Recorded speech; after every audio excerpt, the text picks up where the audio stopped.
And throughout this entire process, another important thing to note is that he was silent the whole time.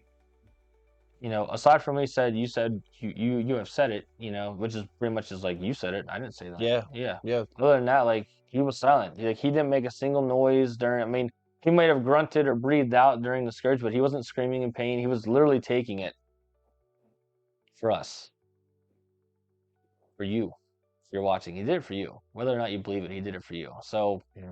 I mean, that was the basis of that was the meat of the message. Like, this is what Jesus did for you. This is what your God put himself through so that you could be free, so that you would never have to be scourged. Like that. Crazy. He went into the details of it and just, to even deepen the imagery, they weren't just standing him up. No, yeah. They Oh, yeah. stretched him over a post. Now, if you can imagine your body being stretched over this, now this is all there's no way to, I mean, you're stretched over this thing. You're now in a position where your skin is stretched. Yep. As at the maximum it can go. Yep. His hands and feet are tied together. Yep. So he's just bent over this post. He's also he's butt naked, by the way. Yeah. There's no clothes on. Like he's just exposed for the whole world to see. Give me call, man. If you're, I mean, the nakedness, I mean, I think pales in comparison with everything else that happened to him. Yeah. And for also, I mean, he wasn't just hit on the back too. No, yeah. I mean, they got him in the thighs and in the face. Like another thing to note is like they didn't care. You can control the direction that it's going. It's going this way, but them 9 things are like Castor's was kind of tied together at the bottom, which is how like smaller ones are. But the big ones, they were like they flew through like fanned out. Yeah, so you could get some hooks in this side, some hooks in that side, some hooks in that side, and then when they pull it, you're still getting raked. Wow. Like, have you ever seen The Passion of the Christ? We kind of talked about it a little bit last week. Yep. Which is, I was like, all right, so we talked about this last week. Okay, we're getting into it. Like, if you haven't seen it, go watch it. I don't say go watch it just for the sole fact of seeing what Jesus went through. Go watch it just to see what he was willing to do. It's a very artistic portrayal, but there's a lot of accuracy to, the lineage, the linear storyline of what happened. But just go watch that scene. Yeah, it's probably not as, I'm sure Hollywood up the ante a little bit, but I mean, there's a lot. I don't know. I mean, yeah, but we don't, because maybe they didn't do enough. That's true. But just go watch it and see just how tore up, they make the actor look. Yeah, that's playing Jesus. It's crazy. It is. That's just one part, I think, and so also we'll backtrack just a smidge, but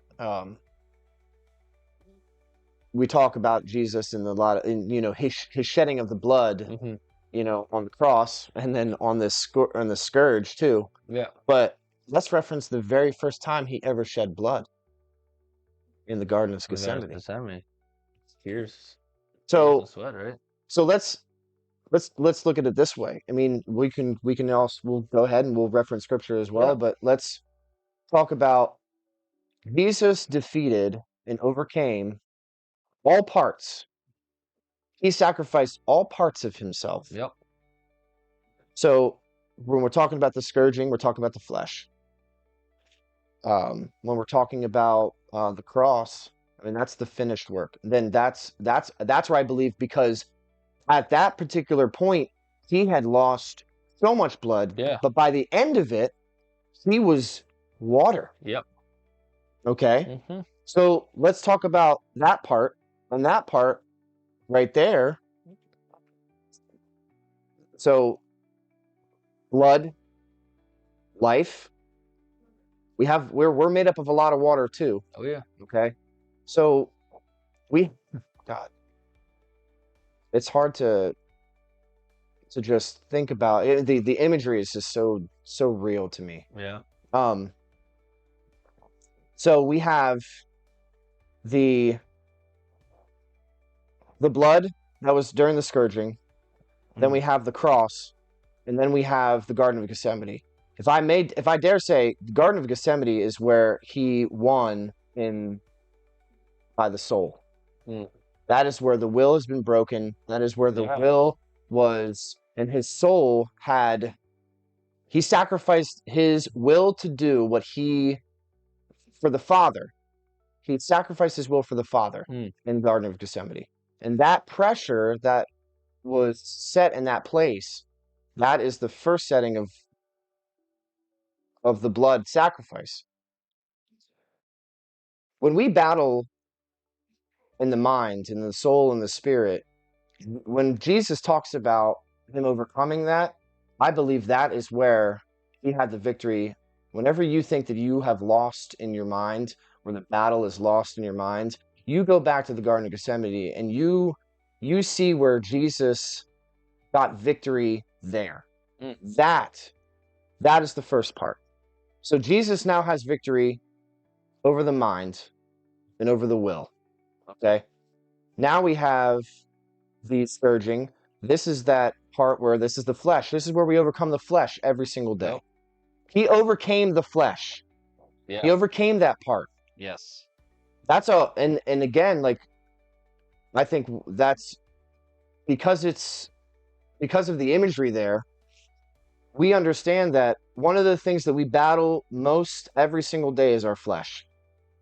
Oh yeah. And that has got to be, and that was probably the reason why that scourging brings so much like a somber and a sober feeling is because we battle that every single day, but we pale in comparison to what he had to go through at that moment. Yeah. That flesh he defeated, and that's hard to grasp. Yeah. So we can't say that, oh, it's so hard. What excuses do we got? We're so Right. hard to bet. Oh, no. My flesh, it cries out and it wins every time. I coddle it like a child and a baby, and it's like, no, get over the fact that you think that the battle is tough with your flesh. Jesus went through way worse. Way worse. Way worse. For sure. And then on the cross, Yeah. the water. That's the Spirit. The Spirit. When he gave up that ghost. Mm. See, our minds, our will, and our emotions, the other battlefield that we face. I think those are the three primary things. I'm just like, when I got my notes, these are the three primary areas where Christians struggle. He showed us both in our natural and our supernatural eyes that no matter what, I have overcome every single obstacle that you are going to go through. I'm going to go through it for you. Yeah. I'm going to set the example. I'm going to set the tone. I'm going to show you that it can be done. I am God, but I am man. And my sacrifice for you is because I love you. And because I want to give you an example to know that you're victorious in every area. Yeah. I mean, yeah, God gave us the victory over all that is against his will.